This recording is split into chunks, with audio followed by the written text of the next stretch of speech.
Hey everybody, and welcome back to the Board Game Specialist, and we're now on episode 20.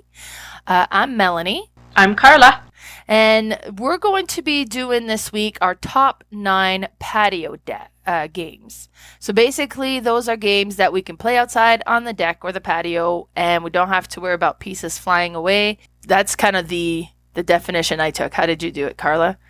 Yeah, just easier games that you could bring out onto the patio that, won't blow away. The cards won't fly. You don't have to put stones on things so they don't. Just something that's can be played with a little bit of wind, for sure. Perfect. Now, before we get into that, we're going to talk real quick about the last day of Gobfest. Last recording that we did, we talked about day 1 and day 2, which was great. And then we had day 3. Now, what did you end up playing on the last day of Gobfest, Carla? The first game we played was Merchants of the Dark Road. A couple of us had signed up for it, and then one of our friends purchased it. So we unsigned up for it, but just stayed to watch the teach, and then we played her copy. So we opened it up for more players, which it's a really cool game. It has worker placement in it and some hand management of resources and whatnot. But you're kind of traveling around this rondel, and you can do different actions on there. And you have this wagon, that's your player board, and you can store certain things on it. So it has a little bit of polyomino feel to the board, because you can store armor, guns, potions and things, and they all come in different shapes. And you can only store what you can fit onto your board before you will deliver it or sell it off to helpers. And you need to balance your money and it's not fame, but it's another type of points, because at the end of the game, the lower of the two is what your points are. So if you go way off with money, it's not going to help you if you haven't increased the other score as well. And different things will give you money and different things will give you points. So you need to balance that. But on the road, you can do things like collect, guns, weapons, or armor, potions and things like that. And then you can go to a place where it'll give you a contract that you're going to deliver those things on the road, and those will give you points. You can collect heroes that you can sell things to that will give you money. And then there's little bonuses along the way too if you use this one, dice, because how you move, you have this hand of dice in front of you, and you're going to push up other dice into a spot. And whatever one you push up, that's how much you can move. And you have to move that exact amount. So if you wanted to go somewhere one before, one after, you do have some horseshoes that you can get, and those will adjust the pips. But you also have this illuminated die that are very hard to get in the game. So you only can end up with a few of them. And then which will give you kind of a double or triple action if you manage to use it. Now, while you're pushing up these dice, there's 3 spots on your board you can push them up through, and those will give you 3 different actions on their own before even just placing on the board. It's really neat because once you get to this spot where you can travel the dark road, you have 2 options. You can go the normal route, or you can do a shortcut. And the shortcut costs you lanterns, so it costs a little bit more. But you'll get an extra bonus at the end instead of just 1. And you can bring people along. So if other people want to deliver to the spot you're going to, or one that is in that location, near that location, they can come with as well. And they will get bonuses. And sometimes they will get better ones than you will. So it's kind of interesting because you'll kind of look around and see, okay, well, I know they'd want to come with me. I know they'd want to come with me. Do I want to take them along? Or you might wait until they go, so you don't have to use your action to do it. You can just tag along with them. It's kind of neat. There's a place you can go to roll this dice that'll give you some cool bonuses. You can also take animal companions along, and then they have little spots on their cards that you can use throughout the game as bonuses. If you have these little fireballs that you collect, there's a lot going on, but it's really neat. We've only played it the one time. I think we're going to try and play it again this weekend. It's the production is beautiful. The components in this one are just awesome. If you did get the deluxe version, it was really fun. Oh, nice. So that was the first one. The next one we played this was like my deal of the weekend for me. I know you got a couple good deals too, but I had, this was at the market. We were setting up because we were selling games, all of us too. It was a fun little market. And while people were setting up, like we kind of got to go around and look at games before anybody came in, which was nice. Yeah, for sure. That's a huge perk, right? Yeah, I don't think we were supposed to buy, but as if we weren't going to do that when we're all like, looking at each other's games. So this guy pulls out Kohaku, and I look at the price. That's right. I forgot you got this one. Yeah, I look at the price. It's $20, and I'm like, oh, there's no way those are the acrylic tiles. So I go up and like, oh, are those aren't the acrylic tiles? Hey, he goes, yeah, and I'm like, I probably had my hand out with my money before I even said like sold. So I took it. It's so pretty. That's a great deal. The acrylic tiles. So we played that one next because after Merchants of the Dark Road, we were setting up for the market, and that took a couple hours set up and during the market, and then putting it away. And I think we went and had lunch. Anyway, and then we played Kohaku. Such a fun, pretty game. It's so simple. But it's just set collecting, and you're placing these acrylic tiles just in a tableau in front of you, and you have to take a fish and an object every turn. And those two can go beside each other, and you can never have fish beside each other, like adjacent, or you can never have objects adjacent. And you're just collecting points. Like, it just depends if you have like a black and white fish, you might put like a flower beside it that wants white or black fish beside it, and then you will try to put them around those. Or you might have a rock that has, like a frog, and then if you put around it a bunch of fish with dragonflies on it, they want to eat all those dragonflies, so you'll count those. The rocks are the ones that want the babies around it, the lily pads, I think, and so you want all these little baby fish. It's just a neat little set collection game, but so pretty. So pretty. So pretty. Like that, you gotta understand just how great these acrylic tiles are. And I don't know how it would compare with the cardboard ones, but the acrylic ones are painted in layers. Yeah. So you can see what's sticking out of the water, what's under the water. Like, it's stunning. Yeah, it looks like the that was a good find for sure. And that one would fit perfectly on like our patio deck games. I didn't put it on just because I had only played it once. No, that would work perfect. Yeah. I didn't put it on my list, but that would be pretty high up there, I think, because it's perfect. Those tiles will not fly away. And then the last game that I got to play at the convention, we had seen a guy, he had brought his own game of Awkward Guests. So we kind of had talked to him earlier, and we were selling him, trading games back and forth. I said, oh, are you playing that again, like today? Seen him play it a few times, so I didn't know if he wanted to bring it out again. He goes, oh yeah, I'll play it. So after the flea market, we were kind of looking around for him, and he was gone. So I thought, okay, well, whatever, we'll miss that one. But after we played Kohaku, we're setting up another game. I can't remember. We were setting up a game. What it was. Maybe what it was. It was. The Azul Queen's Garden. And then he walked by and said, "Oh, are you guys finished that game or whatever?" And we're like, "Oh no, we'll play your game," because I have that. Yeah, we'll pick it up. That one later. So. And I've played it already earlier in the day. Yes? Or in the weekend. Oh, you played Azul. Sorry, the Azul, yeah. So this one was really neat. Like, I'm not usually a huge deduction, it's called a deduction game, right? It's a deduction game for sure. Not usually a huge fan, but I just don't think I've played like really good ones yet. But this one was really cool, actually. They call it like Clue, amazing. Modern Clue, right? A gamer's clue. And it is so neat. You have this like board in front of you that it's like it's a shield. Like but a big screen. One.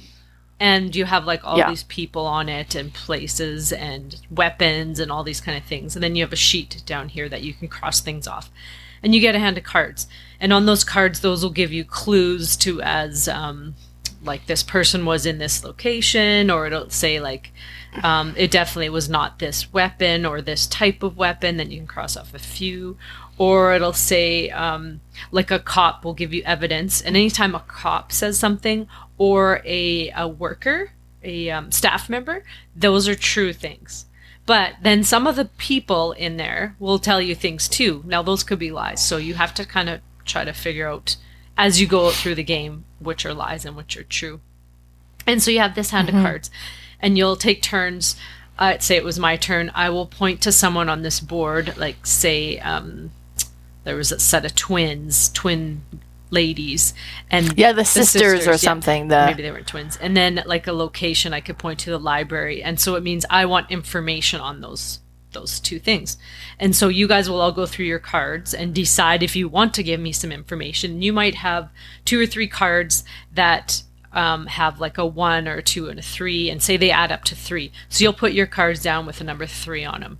And then I will decide if like I want to give you some cards that equal up to 3 of it, like, and they will give you information of any kind. So that's how we would trade them. And so I'll take your cards, give you mine, and then we will have more information that we can cross off on our board. And we just go around a complete round of that, and then you can choose to solve it. The first round, there's no way you could solve it. I mean, no, there's no way. Just I think it took us about at least 4 or 5 rounds before we tried to solve it. At least, yeah. Yeah, and he had put us in the hard mode, which I was like, maybe we should start with later, but because it could have had an accomplice. So with the hard, and it could not have. So you were trying to figure out, okay, well, like I knew that this one person was totally lying. So were they an accomplice or were they the murderer?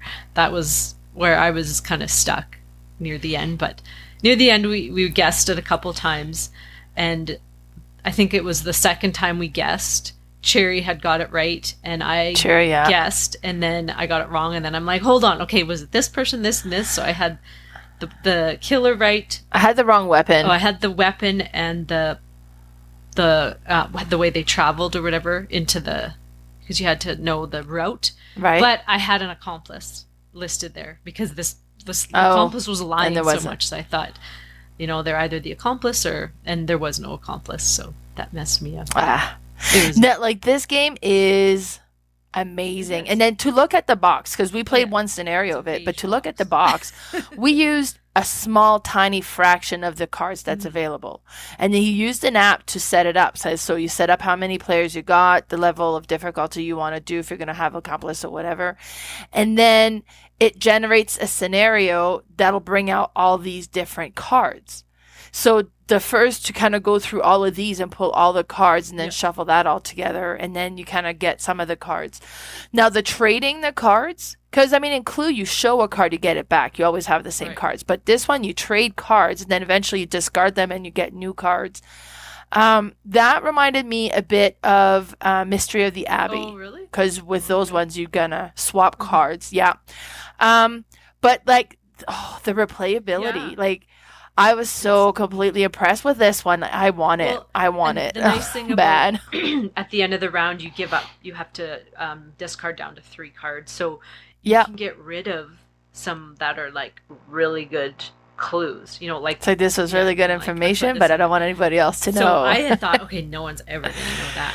But then after, because we played for quite a while, then those cards got reshuffled and back out. So eventually we kind of all got to know almost all the cards, but there's still a few that some of us wouldn't have seen.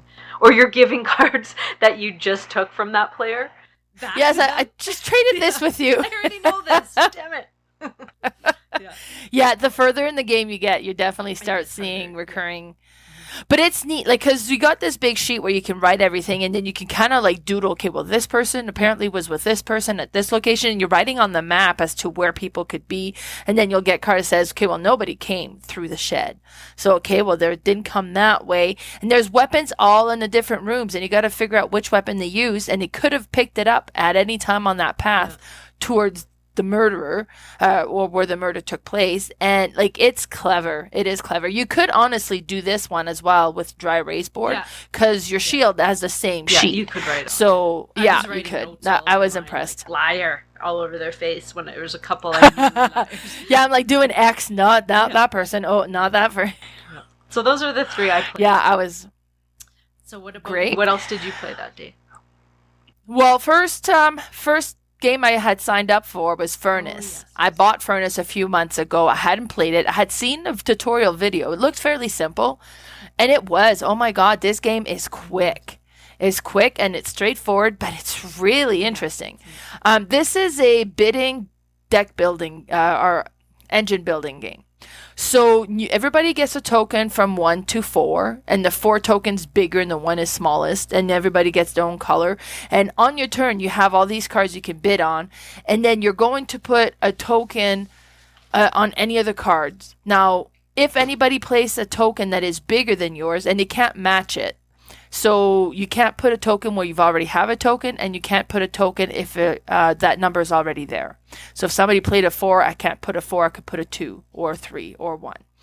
And then what happens is whoever wins the card is going to take that card to add to their engine, and then whoever whoever doesn't win the bid will get the number that they've put on there in the resource at the top of the card. So maybe it's giving out iron, and I've put a 2, so I would get to do a 2 iron to collect and add them to my resources. And then maybe I bought a card that changes my iron into these barrels, oil barrels, and then I can trade oil barrels for money. Now you collect money, and money doesn't do anything other than it's your score. And then at the end of the game, whoever has the most money is the winner. Like, this game, honestly, played so fast. I was surprised. And we were maybe at it 20 minutes. It was quick. And it was like everybody was new at it. So it was quick. It was neat. Then the couple of guys that I had sat with at that game ended up setting up a couple more games at another table. So I was like, ooh, I'll join. So then I was like, got playing with them, and it was neat because it was 2 games they hadn't played before, and those were 2 games I had played before. So we ended up playing Tsuro, and Tsuro is such a neat, beautiful, simple, easy game, and it's called the Game of the Path. Everybody gets like this little stone-like token, and you put it on the edge of the board, and you have 3 tiles that have different lines on it that kind of goes in all different direction, and you'll put one of the tiles in front of your stone and you follow the line that's in front of you, and then you'll put when your turn comes again, you'll put another one and you follow the line in front of you, and you're going to keep putting tiles on your turn, and the goal is you're trying to not collide into another stone and not get pushed off the board. So you're trying to stay on this path and kind of put tiles that, like, at the end it was me and the one guy, we were kind of side by side, and I had 2 or 3 tiles, and either they pushed us both off the board or they made us collide into each other. There was no other option. So it's like, well, I guess we're both done. So, but it was neat. That one was a fun one. And then after that, we played Cascadia. And Cascadia is cool because it's a puzzly game where you draw a token and you draw a tile and you add them to your board, and it's like you're doing 2 puzzles, because with the tiles that you're adding, you're trying to put the same terrain together, because you're going to score the largest terrain that you have of each type of terrain. And then if you have the most out of all the other players, you actually get a bonus as well. So you're trying to create these clusters of terrain, and at the same time, these tiles have kind of a symbol of what type of animal can go there, and each token has different animals. Now each token or each animal also has a different scoring requirement. So we had it that with the fox, you had to have 2 fox together, and then any pairs of animal that touched these 2 fox all around then would give you more and more points the more pairs you had. And then we had the bears, where the bear scored if there was no other bear around, and different things like that. But those options will change every time because you draw a card, so the game is going to change every time you play. And then you're putting these tiles. Now you're limited. You can't just put a trout anywhere you want. You have to have the trout symbol on the tiles you've played. So you're kind of making sure you put your tiles where it matches what you're trying to do, at the same time keeping in consideration the terrain. But that one was a lot of fun. Then after that, I played Parks. And Parks is cute. You kind of have this path where you have like all the tiles that kind of go in a row, and you walk along. You have 2 little hikers, and you can move one or the other. You can go as far forward as you want, but you can't ever go back. And then you have like the weather pattern, and you get some weather tiles, and then you'll be collecting some tiles as well. And then you're trading those in to go and visit some of the national parks.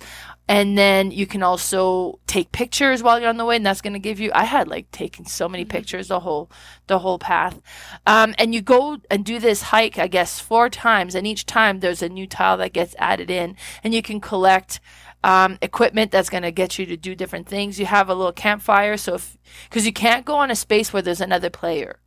If they've moved out of the way, then you can go. Now, if you end up going on a space where there is another player, you have to spend your campfire, but you can only do that the one time. It was really neat. It was pretty to look at, definitely. And it was another one that was fairly simple to play. Then I played Hack Jack. Yeah, so pretty. Then I played Hack Jack, which is my friend's Keith prototype. It's a game he just created, and it was neat. Like, it plays a little bit like following Blackjack's kind of mechanism, where you have a certain number and you're trying to play cards that gets as close to it without going over, and you're all hijackers. Like, you're kind of trying to hack into each other's computers and stuff. And then you can kind of mess with the other card and make them change their cards, so either they go way lower than they were or they bust. And so it was really neat. It looked great. I really enjoyed that one. Just a card game? Yeah, well, there were some tokens. Because there was a bag with tokens that you pull these little poker chips, and depending on the symbol that was on it, but then also anything that you had, like this poker chip would activate something. But then at the end, whoever wins and has the tiebreaker, if you're tied, then you start collecting these poker chips, and then these poker chips are going to score the same colored cards that you have in your hand at the end, if you still have them in your hand. But then you would come across like spyware or antivirus that would kind of cancel all your cards. So it was super cool. I think he's entering it in the prototype alley or the prototype contest thing at FalCon. So I'll be interesting. I'm really interested to see this game when it's all published and stuff. And then we played a quick game of Beyond Baker Street, because he had purchased that. I can't remember if it was at the auction or at the flea market. But Beyond Baker Street is basically Hanami. Is it Hanami, the one with the fireworks? Hanabi. So it's basically Hanabi, but it's Sherlock Holmes themed. And you're not trying to kind of create an order. You're kind of trying to create, there's different clues. Like, you'll have clues, footprints, different things like that. And then you have the different things you need to solve. And if the card says 10, then you got to add cards to it to add up to 10. In order to get this clue. So, but you don't see what your cards are. You only see what the other player has, and you can give him clues that is, okay, these two cards are number 2s. So, it's kind of like, okay, why are you telling me this? Now, I suck at these games, honestly, because I have no memory whatsoever. So by the time it's like, the next clue is coming, I was like, oh, wait, which card did he point to? What number did he say? But we just played a quick round of it. We lost terribly, but it was neat. And then we ended up playing Awkward Guests, which we just talked about. And yeah, this game was amazing and definitely on my wish list, and I cannot wait to own it. So those were all the games that we played at Gobfest. Now we're going to start talking about our top 9 patio/deck games. So Carla, what was your number 9? Well, before I do my number 9, I do have 2 little honorable mentions. One is a game called Jabuka. So this one, I just have to show you some of the tiles. They're so cute. It's just a little tile game. Okay. And it's called Jabuka. Jabuka with a J. Jabuka, so okay. You flip all these tiles onto the board, and then however they flip up. Right. So, like, they're like coffee beans. So some will have letters. But anyway, the letters are kind of neat because this M could also be an E. I guess it's backwards there. Oh, it could be a W as well? So, or? yeah, it could be a W. Oh, okay. M. So you're going to make these words out of them. So it's kind of like, has a take on bananagrams. So you write all these, you can put these words down, and all you're doing is like, this is all in front of everybody, and so you're just grabbing stuff to make words. And then once there's none flipped, then you all will flip one.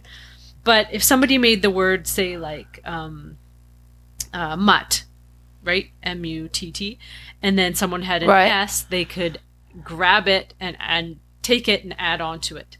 So anytime you can add on to someone's word, you get those words. And like you get the whole word with you. Or you can change it too. You can take their letters and turn them around and make something else. So it's that's kind of cool. It's quite neat. You have a couple. I see your T, and I'm gonna change it to 8. Yeah, exactly. Okay, so that's cool. I mean, it sounds like you could do that a lot, but you're still trying to think of like your own words too, but you might be looking right. So you can steal words, and it's really fun. And there are all these little, is it wooden tiles? They're wooden little coffee beans, and on one side is a letter that can, and some of the letters can be like multiple different things. You have to look them up. Perfect. Yeah, that would totally work on a deck. One of my honorable mentions. The other one I have, it's a solo game, and it's called A Gentle Okay. Rain. It's backwards. Oh, I've heard of this one. And so it has these neat little tiles that. So it's cardboard tiles. Cardboard tiles, and so you place a tile down, and then you're gonna place these all like.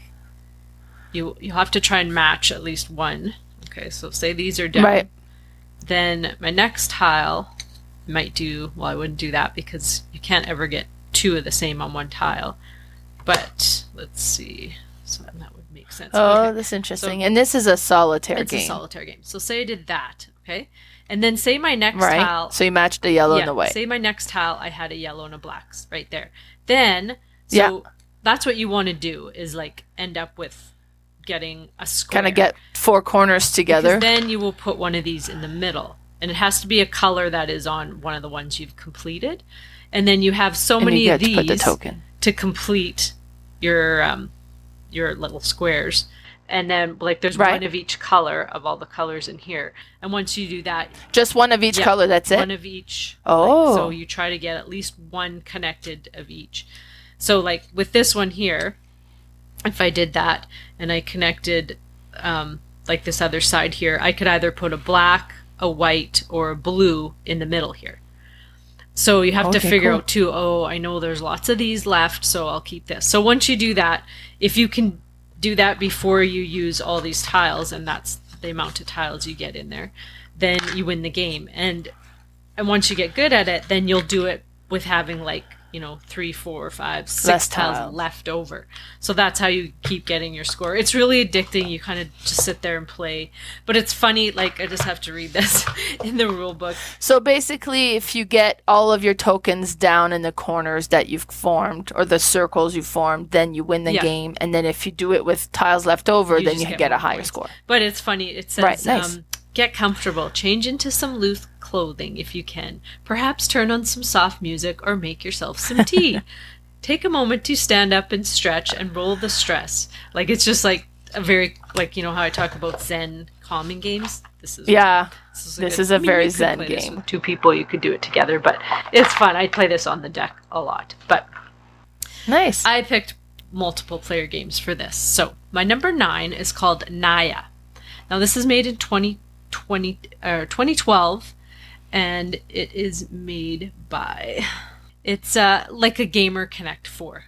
You have all these little tiles in front of you, and these are called, they have a certain name. They're Japanese. You can get cards.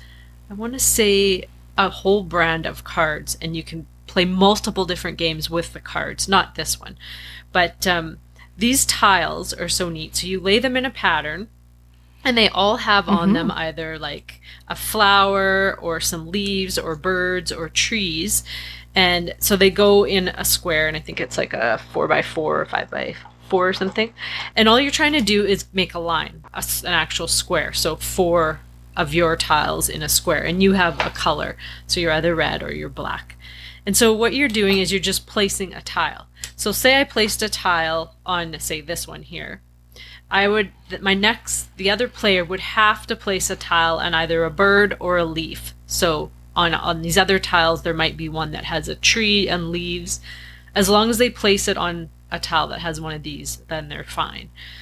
So then they'll place it on one of those, and then whatever is on that tile, I will have to place next. So you're kind of like, trying to plan it out where you can get a line, but you're also trying to block them too, because you don't want to put it on something that would give them the next opportunity to make a line or a box. It's like probably a 5-minute game. You could play, you sit down and you play 3 or 4 games. It's just really neat. Nice. And of course, like nice, heavy, chunky pieces that make it so satisfying. And that's my number 9. Right, that's Naya. Cool. Perfect. So I have a few honorable mentions as well. So I did my whole list and then I kind of looked at which one didn't make the list. I was like, oh, that one is a good one. So I had Zombie Dice, which we've talked about often because there's just dice with that one, so it's easy. I also had Qwirkle, and actually that time we did a few weekends ago, and we ended up playing out on the deck then. That's the one that I ended up bringing it out because you get those nice big domino-like pieces that you put out. And it's kind of like categories. No, not categories. Scrabble. It's kind of like Scrabble, but with pictures or with like shapes and colors. So super neat. And then Blokus. Blokus would be another one that'd be easy to play on the deck. And it's so fun. We actually ended up playing Blokus, the dice game that day as well. But so would be great. Didn't quite make my top 9. Now the one that I do have in the 9th position is Klask. Clask was published in 2014 by Mikhail Bertelsen, and it's actually self-published by Klask. But Klask is basically, you get this little wooden table that you can put on top of a table, and then you have this piece you hold underneath of it, and then you have another piece that magnetized to the piece you're holding over top. So you're moving underneath the piece that's on top. And it's you have this little white ball in there. And it is basically like air hockey. And you're kind of going around trying to get the ball into the hole that's on your opposite side. Now, there's a bar across. You can't get your piece across the halfway mark. So you're trying to hit the ball down in this little hole. But you don't want to get too close to the middle either because there's these 3 little things that are magnetized. And if you get close, it magnetizes to your piece. And if you ever get 2, it's you lose a point. We call them little cancer tokens. But so you're kind of, and you don't want to also accidentally get your piece into your own hole and you're stuck in there because then the other team gets a point. It's a lot of fun. It's very satisfying. I actually bought this one at Canadian Tire, and they had it at Canadian Tire, so I bought it for Christmas for the kids and then for my nephew. So. So that's my number 9, Klask. Awesome. Before my number 8, I did write down the designer of that last game, and I wrote BC. Oh, okay, perfect. And I was like, "What? I don't know what I meant by that." But it's Bruno Cathala. I should have remembered. Oh, there you go. What it was. 'Cause I'm like, BC, that can't be their name. Yeah, it was Bruno Cathala. But my number 8 is called Sharazad. Now this one is made in 2015 by Yuo. Y-U-O. That's the designer. Now this one is interesting. It's a tile layer and it tells a story with pictures, but not really. It's just the theme of it. It's basically numbers and colors. You play a tile or you switch a tile. And so what you're doing is you're trying, and this is a 2-player game. You can play it solo as well. But it's a 2-player game, cooperative. And what you're trying to do is place these tiles in a pattern so that, say I put down like a number 5 black. Okay, so then to the left of that tile, I have to put numbers that are less than 5, and to the right, I have to put numbers that are higher. And then say my partner put down a tile, they could put one on top because you can have tiles lined up 3 high before you would spread them out, or like you can spread out or go up at any time. But at the end of the round, so you're placing out all these tiles, and you'll find near the end you can't fit them in a spot because, you know, say you have a 3 and you're already got like a 1 over here and a 5 and there's already 3 in that line, you can't place that one. So you have to just place it somewhere. And at the end of the round, you have to look and make sure they all make sense. So if I had that 3 like in front of the 1, it's obviously not less than 1, so I have to flip that tile over. And same with anything else that doesn't make sense because it has to go in order. But also, if it doesn't connect to the front and back tiles, so it's hard to explain without showing, but if you have, say, one line of 3 tiles and then the next one is 2 and the next one's 3, well, that third tile is not really connected to any of the other ones because you didn't make a line of 3 beside it. So you have to flip all those over. So those are all going to be negative points. So what you're trying to do is get the most points. And how you get points is all the connected colors you have, the most of one color, like, so say you go through your black and you're like, okay, we have 3 connected there and they're legit, they go from, you know, ascending order. So you'd get 3 points there, and then the reds, say you only had 2, and then say with whites you had 5. Okay, so those would be your points for the end of the round. Now the next round, you would get to keep one of the lines that you have, like the columns, and that stays there. And all the ones that you flipped over are gone. So you don't get to use those anymore. And then the other ones you shuffle up and you do it again. And you're trying to get like a high score. It sounds like it would be easy, but it's very like thinky and tricky. But the tiles are so beautiful. They have beautiful pictures on them of their, I think it's more like an Aladdin type of theme. So they have these beautiful pictures on them. But again, it's just like a 10-minute game maybe, and you just kind of go back and forth and play, and it's a nice relaxing Zen game. Sharazad, it's called. My number 8. Sharazad. Yeah. I don't think I've ever heard of that one. Sounds I don't good. know where I found that. I think Z Garcia had it on his show one time. He does kind of come Yeah. across really He obscure has games, some honestly. different ones, and I have a lot of the same taste as his, so I'm like, oh, I think I might try this one, and I did like it. But yeah. Good. So my number 8 is Drop It. It was published in 2018. It's created by Bernard Lach and You Rap, and it's a Cosmos game. And Drop It is like Connect 4. So you have this little window thing in front of you, and it's clear, like you can see through, but there's like lines across, and then on the side there's different colors, and you have all these different pieces that are come in different colors and different shapes as well. And then you'll have some that are triangles, some that are more like square, some that are circle, and so on. And the goal is you're going to be dropping these pieces into this little window, so they'll come down onto it, but you're trying to drop it in an area so that it doesn't touch the same color that the piece is. So you don't want colors to touch. So you don't want to drop a blue piece on top of where the edges are blue, or if there's another blue piece that's already been dropped in there, you're trying not to touch that one, and you score as you go. So okay, like, oh, okay, great, I scored that one, it doesn't touch anything, but these pieces are all sorts of different shapes, right? So maybe you're trying to get the triangle so that it'll lean to the left, and you put it down, but it totally leans to the right and ends up falling right on top of another blue piece or whatever. Like it is interesting. I bought this game for my friend, and she has younger kids, so I was like, well, this should be a game that will be interesting to play with adults, and you could just do kind of a simplified version with your kids, right? And I ended up playing with her when I had bought it, and it was neat. And you drop it, it's like, okay, I think I can, and it's like, oh no, it's like, oh, did this one work perfectly? So it's interesting, and it really kind of has that. Yeah, well, it definitely has that Connect 4 feel because it drops down into it, right? But it was neat. So that's my number 8. Drop It. All right, my number 7 is called Codinca. Now this one was made in 2012 by Leonard Boyd and David Brashaw. Now this is similar to a game called Shifting Stones. So that I think that's what it's called. Right? Oh, Shifting yes. Stones.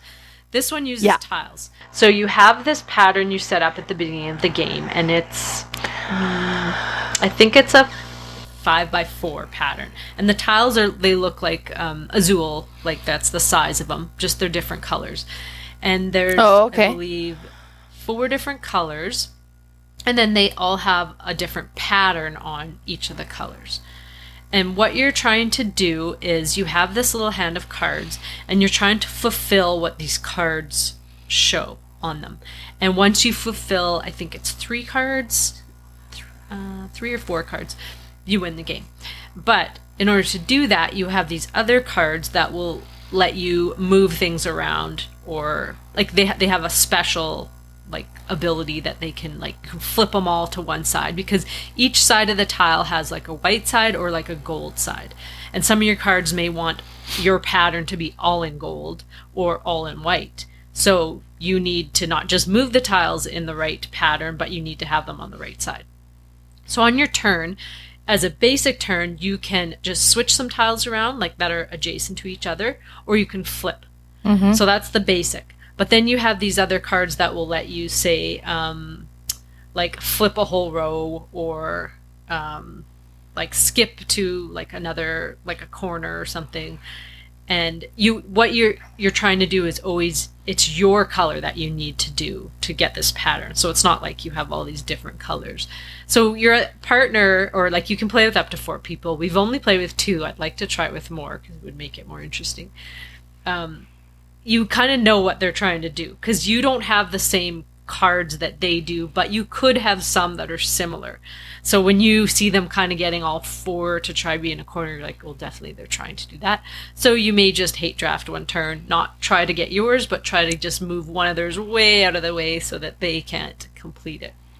And if you use your bonus ones that give you like a really good ability, if you use those all up at the beginning, and which I did, and then later on she still had 3 of them in her hand. I'm like, oh no, I think I screwed myself here, because she could do these awesome powers later because I had fulfilled 2 of my cards early, but then to get that last 1 or 2 was pretty hard. It's a really neat, and it'd be perfect for the deck because it is tiles. You do have these cards, but they're like thick cardboard. So, and you only have a few of them in your hand. They would be thick enough that I don't think they would blow away. Or you could just like stack them together because you don't have to have them like fanned out all the time. You kind of know which one you're working on to get. But it's really neat. I think with the 3 or 4 player game, it would be neat because I think other people would be helping you, not knowing they're helping you because they're moving things around. Because, like in Shifting Stones, sometimes you flip a card and you've just moved it all for me, and I just go, yep, thank you very much. And thank you very much. So I think that would work neat with more people. I'll have to try that one out. But that's Codinca, my number 7. Codinca. That's another one that I've never heard of before. Yeah, I'll have to bring it to Melcon. I have a list for Melcon. Yeah, for sure. So my number 7 is probably the game that was the most played every time we went out camping when I was a kid. And that's Boggle. Oh. And it works so well because Boggle is like basically this plastic, box that has dice in it. And you shake all these dice up and then they all fall in a different segment and you kind of get them so they all face up. And then you lift the lid and each of those dice have a letter. And then every player has their own little notepad and a pen, and you start writing any letters or any words you can connect. And you can use the letter only once, and you have to go from one letter to another letter that's touching either side or corners. And you create all these little paths trying to come up with the different words. And you have a timer, and you just write as many words as you can. Now, so 3-letter words score so much, 4-letter words. And then the bigger the letter, then you get an extra point for every additional letter you have in your words. But you got to be unique as well. So if you be like, hey, home, oh, I have home, cross it off. So then you cross it off. And, so when we were kids, we were playing it. We were not winning at all. We were just playing to kind of be like the handicap in the game, right? It's like if we were thrilled if we managed to kind of knock off 1 or 2 words from our parents' list. But that's good learning. And that was one that was, honestly, it was great. It's a great kind of get to spelling and that sort of stuff. Like me and my brother loved it. My sister did not like reading, so she hated it. She never played. But so that's one that on the deck, but just because notepad, pen, you have the dice, they're not going anywhere. So perfect. So that's my number 7, Boggle. Awesome. Oh, and I didn't say it was published in 1972, so it's an old one by Bill Cook and Alan Turoff, and it's a Parker Brothers game. Nice. My number 6 is called 9 Tiles Panic. This one is made in 2019 by Jens Merkel and Jean-Claude Pellin. Now, this one is an Oink game. So it comes in this little tiny box. Well, actually, this one's a little bit bigger than most of their Oink games are usually like this, like rectangle. It's kind of in a size like this, though. But okay, yeah. And it's like a race game. So you all have your set of tiles, 9 tiles. You have a color. And then you'll flip some cards. And some of the cards will say on them, like, you want to have dogs chasing cops or something, or you want to have the most houses, or say you want to have the most dogs. So now your tiles are all double-sided and they all have pictures on each side, and you might have some aliens on them, some dogs, some cops, some hamburgers, some kids, all different things. And these cards can say all different types of things, but there's usually 3 out. And then you have this timer, and you flip this timer, and then you just like take a tile off your top and you'll place it, and you'll just keep placing them in like a pattern of a 3x3.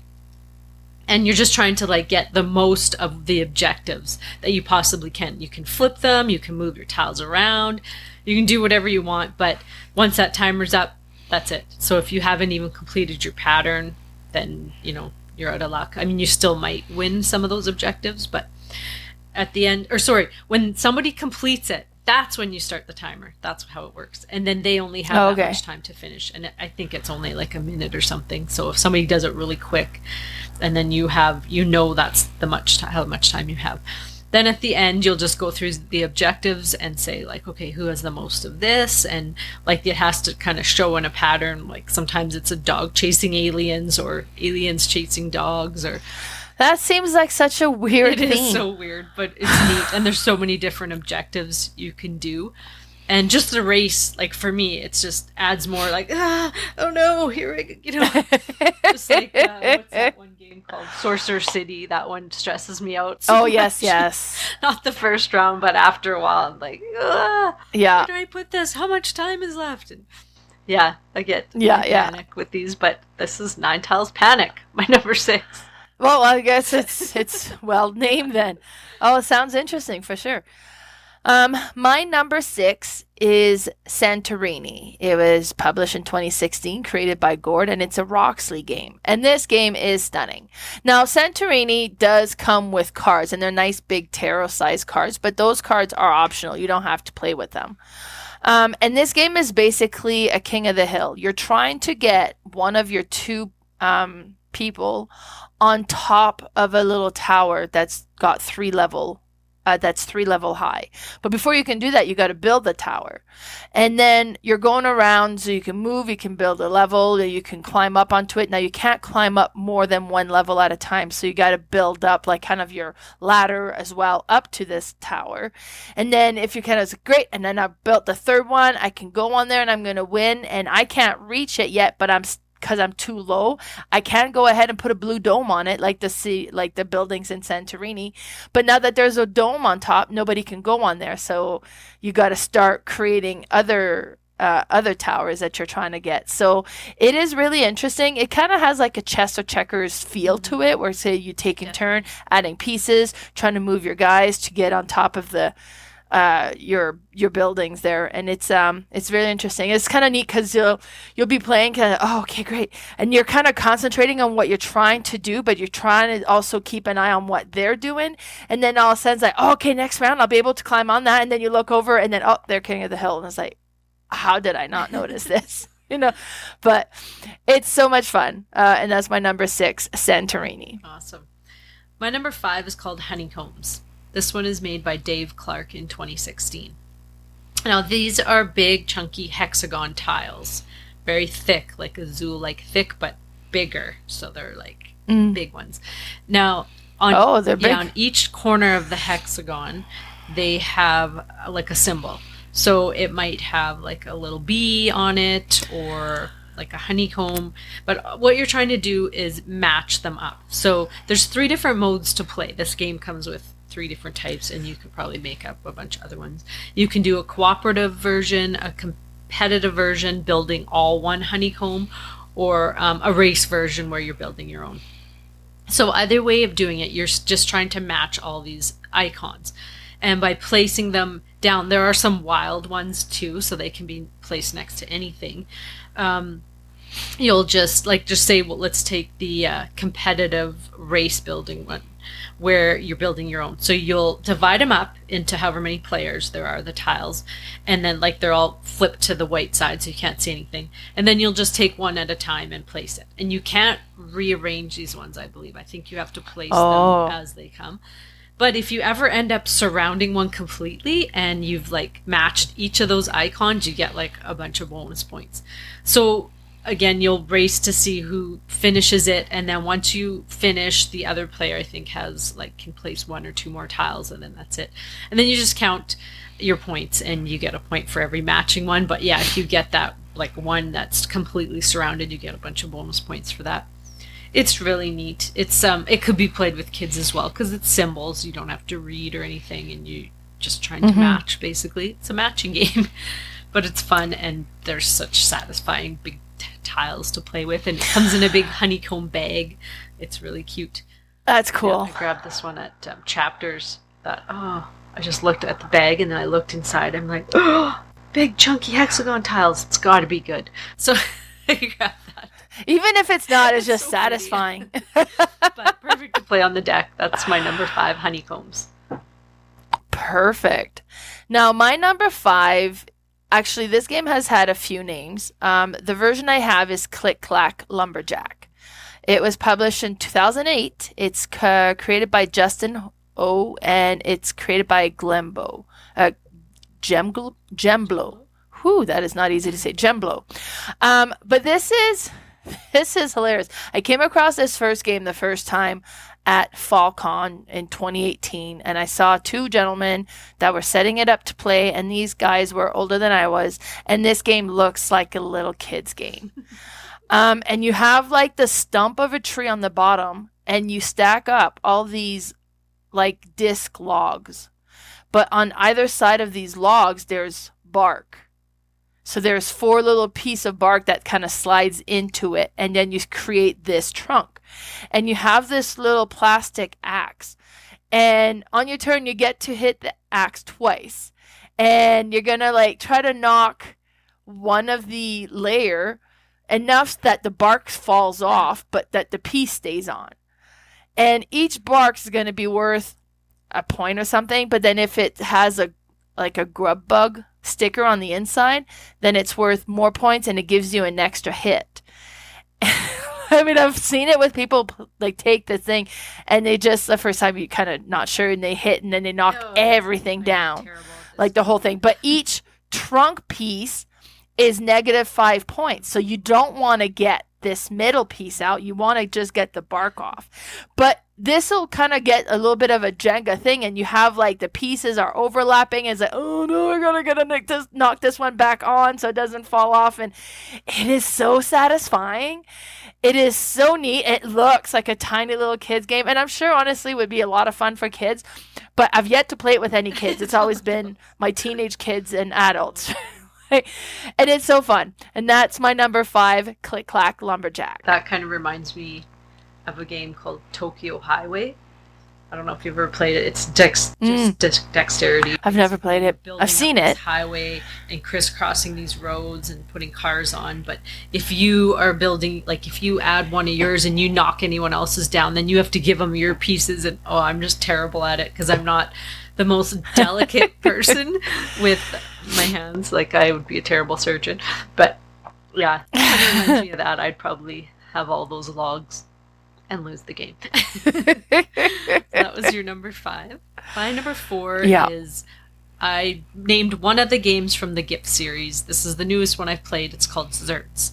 Now, the GIPF series I've talked about so many times. It's a 2-player series of abstract strategy games that this guy, Chris Byrne, his name is, has made. And he started this GIPF series in 1996 and made, I think, 7 in this series. And then he's kind of made a couple other games since then. But it's taken him, like, I think into 2012 might be the last one that he made out of this series, but he kind of built him up over the years.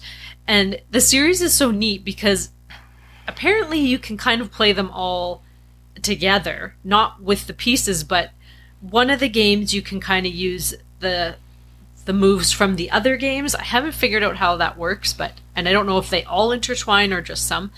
But it sounds like it would be really cool to do that with some of them. Now, this one is marbles. And they have these big marbles that have like, they're either gray, black, or white, but then they have speckles on them and they're very heavy.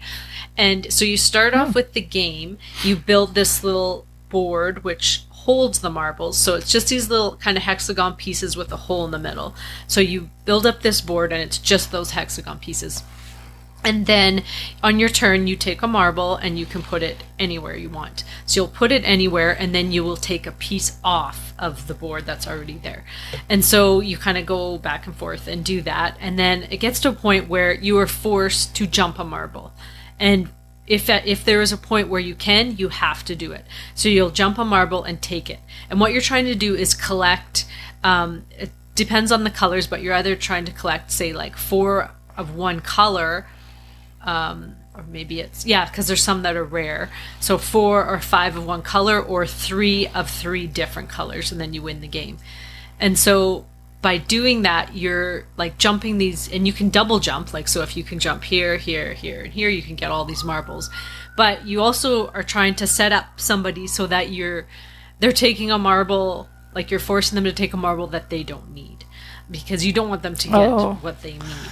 So it's very like chess-like in that way, where you're kind of going, okay, if I put this here, then okay, they can't make any moves, so I'm okay. The next time, okay, I'm going to put it here, they can jump, jump, jump, jump, can't put it there. And then you look around, you're like, oh, everywhere I put it, they're going to be able to make a bunch of jumps. So it's just really interesting. But any of those GIF games I'm just in love with them all. I would love to have a day on the deck where I have my stack of, I think I've got 6 of them now. I'm missing maybe 1 of them, and just play them one after the other, because I don't know what it is about these games, but I do love a lot of abstract strategy games, but these are just really neat. And the pieces they're very basic and minimalistic, but they're so heavy and like rich feeling that it's just so satisfying to play them. That's my number 4. I put Zertz in, but it could be any of the GIF games that I love. Perfect. My number 4 is Draftosaurus.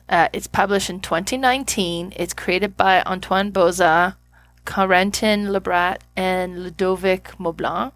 Oh, and Theo Rivière, which I'm friends with on Instagram. Cool. I was like, I know that name. How do I know that name? So, and it was published by Enkama. And this one honestly would work so well because everybody gets this little cardboard pieces.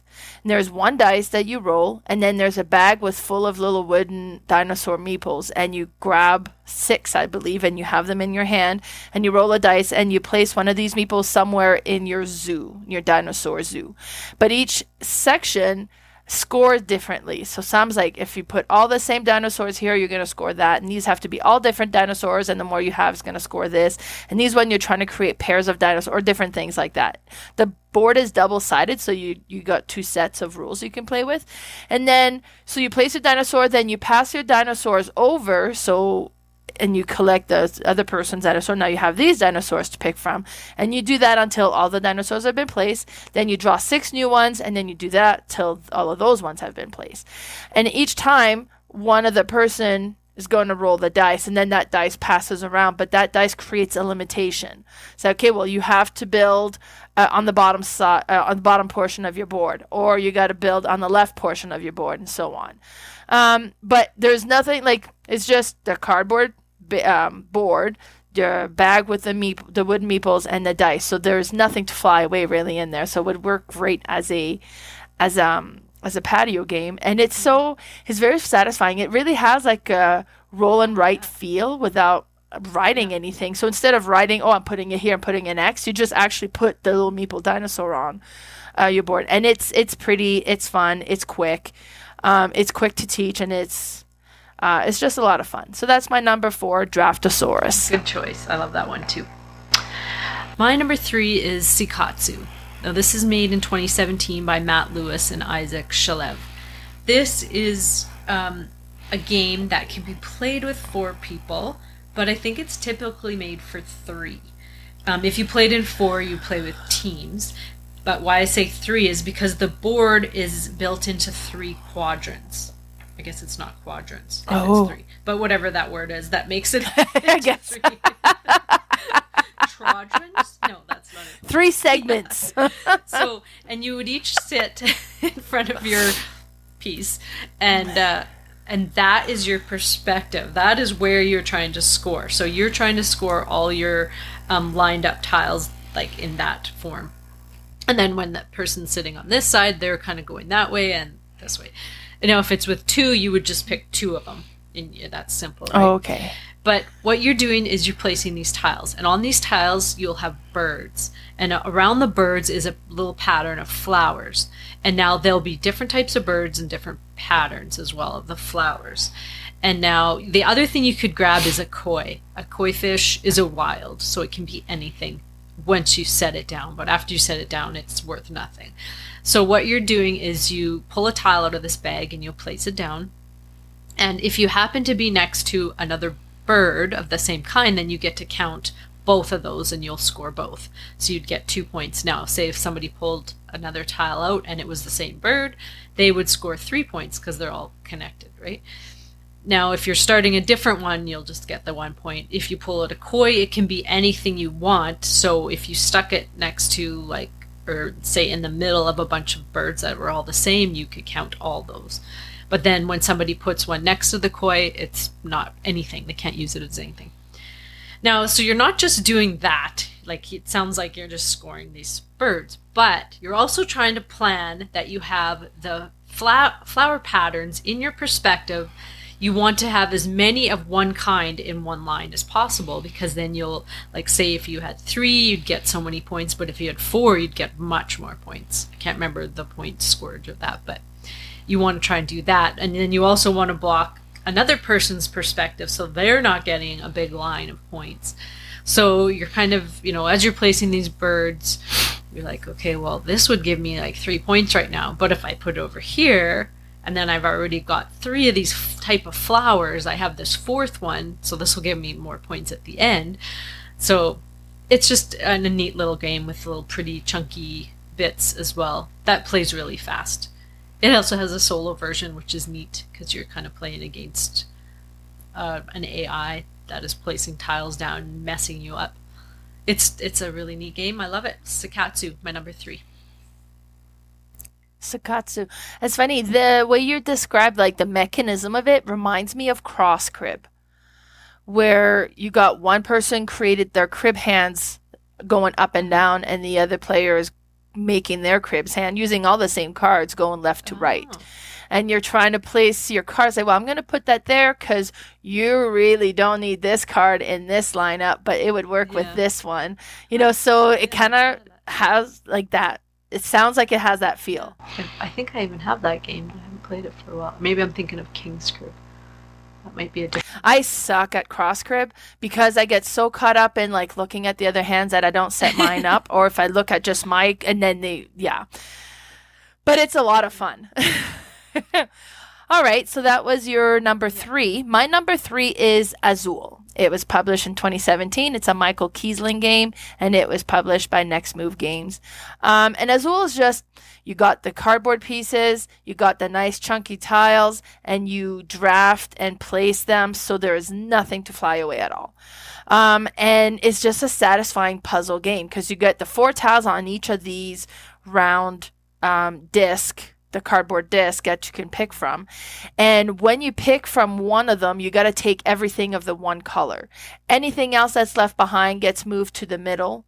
And eventually you can draw from the middle as well, but then again, the same thing. So you have to take everything that's the same color. And then on your own board, you got to put on the bottom, I think it's like 5 of the same color in order to place the one tile, while then it's 4 of the same color to place the one tile, 2, 3, 2, and 1, and so on. And you're trying to build this kind of mosaic, but the colors can't be touching next to each other.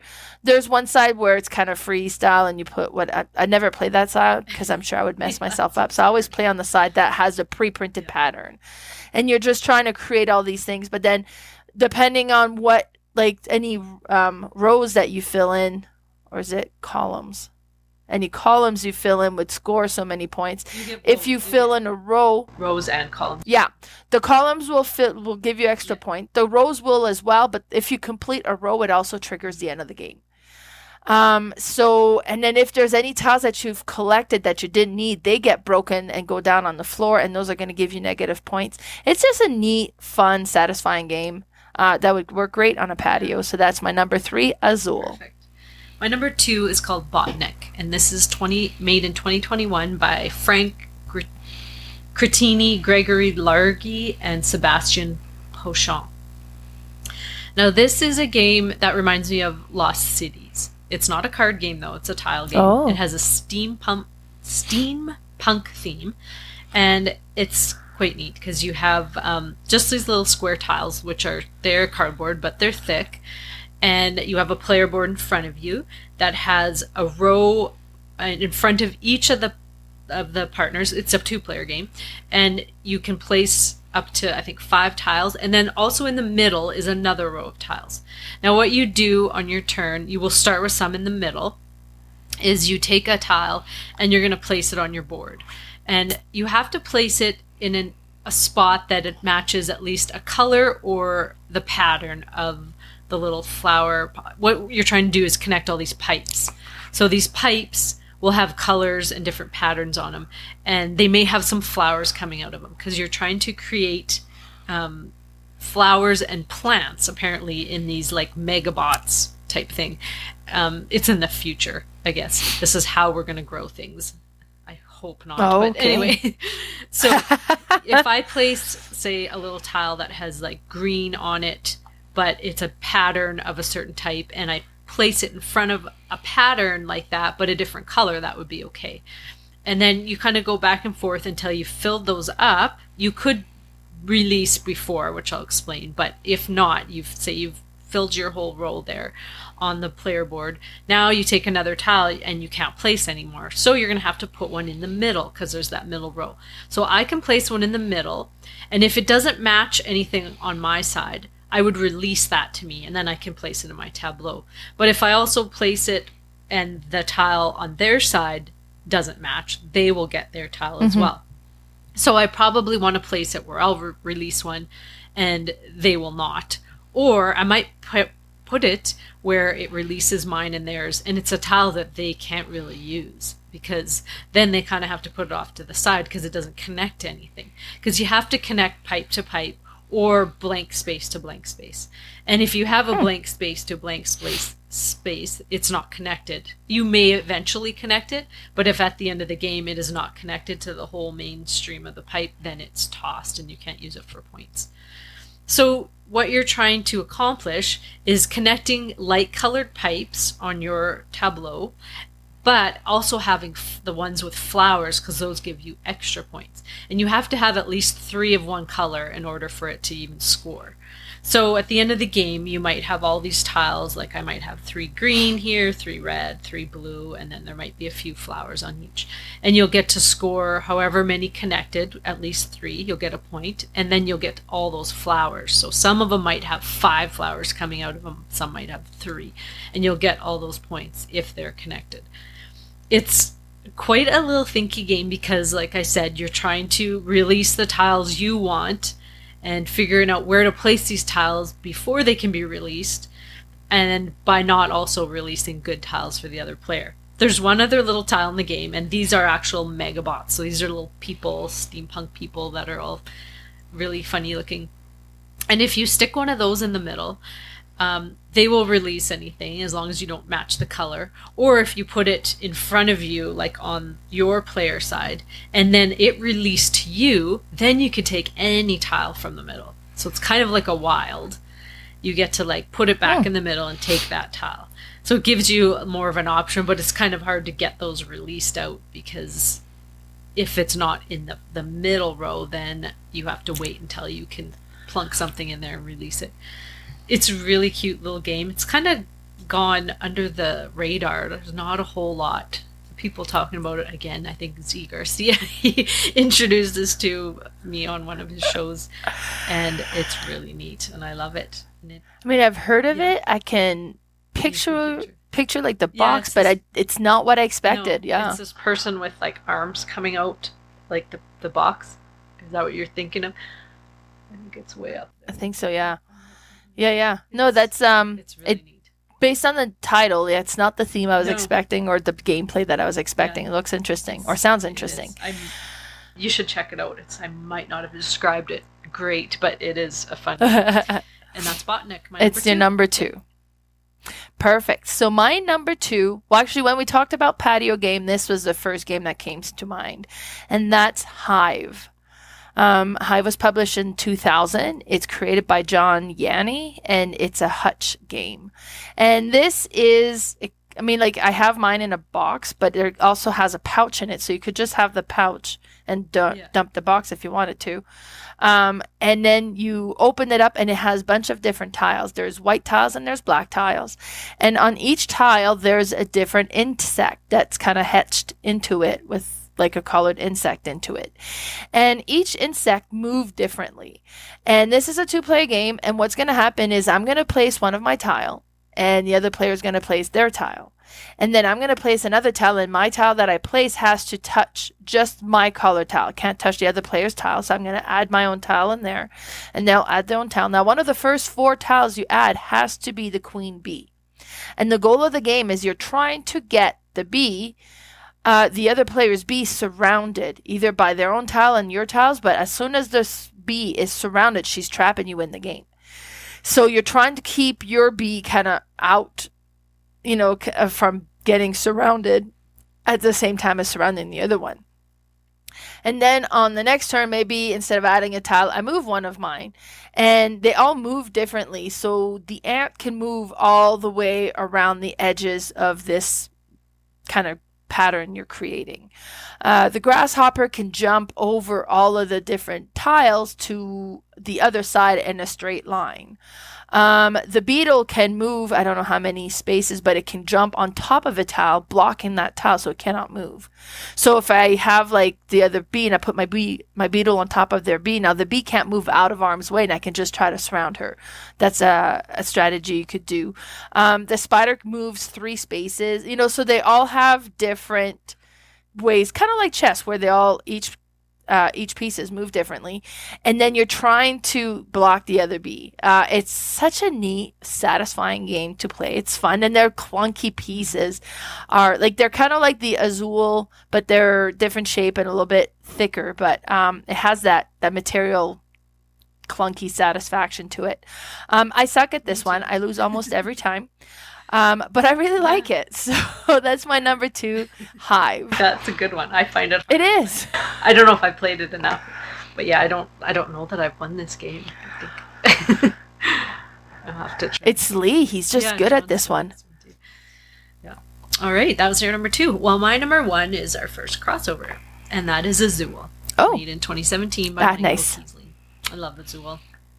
I like all the Azuls. Well, I shouldn't say all. The second one I'm not a huge fan of. The that one, I can't even remember what the stained grass of Finstra or something. I've never played that one. I really like the main one. I like the summer, and now I have bought the new Queen's Garden version, which you have played. I haven't, and I'm sure I will like it. As you described the rules, it sounds like it's something I like, but they're just perfect for the deck. Like, they have the big chunky tiles, all of them, and you just have your cardboard player board, so it's not going to blow away. And then you usually have like your little thick cardboard factory tiles that you're going to place the little acrylic tiles on, and it's just perfect. I also have a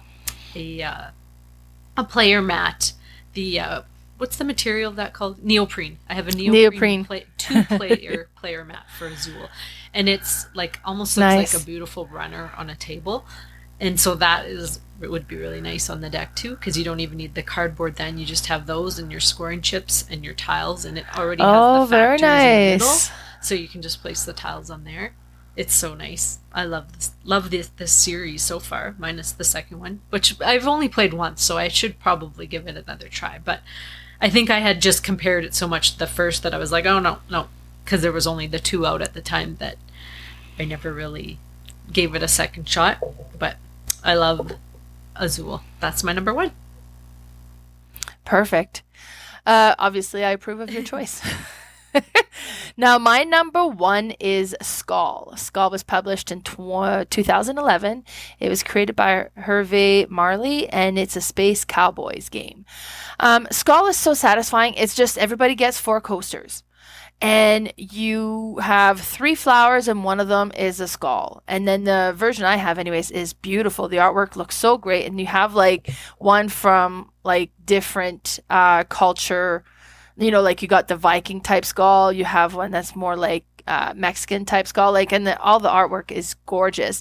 And the way that you do is you're going to take turn and you're going to put a coaster down in front of you, and you're going to kind of, once everybody has a coaster, you can keep going until you want to bid and say, okay, I can flip over two coasters.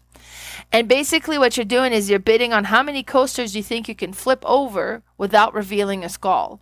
And you always have to reveal the coasters that are in front of you first. So maybe I'll say, okay, we've played a few rounds. I think I can flip over 2 coasters. And then people can outbid me. Like, I can flip 3. And maybe I'm bluffing because I put a skull. I'll be like, okay, I'll let you have it at 3. Now they have to flip 3. Now they got to flip the ones in front of them. And maybe they've only had flowers. But if they only had 2, let's say now they got to flip another one. And they'll pick another player. And because I said I could flip, maybe they think mine are all flowers. And I'm like, Melanie, I'll flip one of yours. And then I flip and it's a skull. And then if it's a skull, then you lose one of your coasters. Now, if nobody called on my bluff and I have to flip my own 2 coasters and I had a skull, then I would have to lose a coaster then as well. Or if you're successful in doing this, then you have like the base cardboard that you put your coasters on, then you get to flip that on the other side. And then if you are able to win twice, then you're the winner of the game. It's such a simple game. I had bought this game 2 Christmases ago. We hadn't played it for a long time.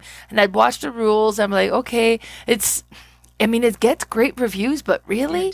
Is it really that good? And really, it really is. It is fun. It sounds like nothing. It's kind of okay. But when I got playing it, it was so fun. It was so good. And you also, of a sudden, get really attached to your score. But... and that's my number 1 skull. That's a really good one. You could play that in the dark on the patio too. You don't really need a whole lot of light for that one. You just have to. No, it's a very simple game. I mean, like there's almost no components to it, right? Like it's a very simple game. Yeah. Now I wanted to bring up coming up here very soon at the end of June is Malcon. Yay. So you're coming for that. We have a few. You know what? I've been doing Malcon every year, provided that the pandemic allowed me to, for a while now. And it was always been in my house. And this is the first time that we're actually officially taking it into a rented hall. So I'm super excited for it. And then this week I caught reaching out to a few people. So we've been getting lots of door prizes coming in. So we have Main Street Unique, which is a local store here that has large selection of board games that's donated something. Fundamental Game, which is a board game publishing company that's based out of Olds, which is just a few minutes from here. So they donated a few for the Malcon. Pandora's Box, which is the local board game store here that's located in Olds, has donated something, and I think they'll be doing a discount that weekend as well. And then Roxley Games said they'll be donating something also. So super excited for that. Just wanted to bring it up. If you're in the Didsbury area, be sure to attend Malcon. The cost is by donation, so whatever you wanna put towards it, just to help pay for the hall. But it should be fun. Yeah. Mostly now we did Gobfest, and I'm like, now I'm just warmed up. I'm ready to go. Bring on the con. It's like our friend Ashley. She sent us a picture after we drove home from Gobfest, and she's back at the table, got games set up, and so I'm still going. We're driving still. But so that was that. Now, next week, we are doing our top 9 crime games. I'm so excited for that theme. Yeah, this would be a good one. That's a theme I really like. Now, before we call it quits, Carla, where can we find you? I'm on Instagram at Boardgame Specialist, all one word, and I have a Facebook page called Red Deer Board Game Fanatics. What about you? I'm also on Instagram as boardgame_mama. My YouTube channel is Boardgame Mama. And on Facebook, my Facebook group is Boardgame Mama, and friends are playing all the games. So be sure to tune in next week. And until then, we'll guess bye, everybody. Bye for now. Thanks for listening.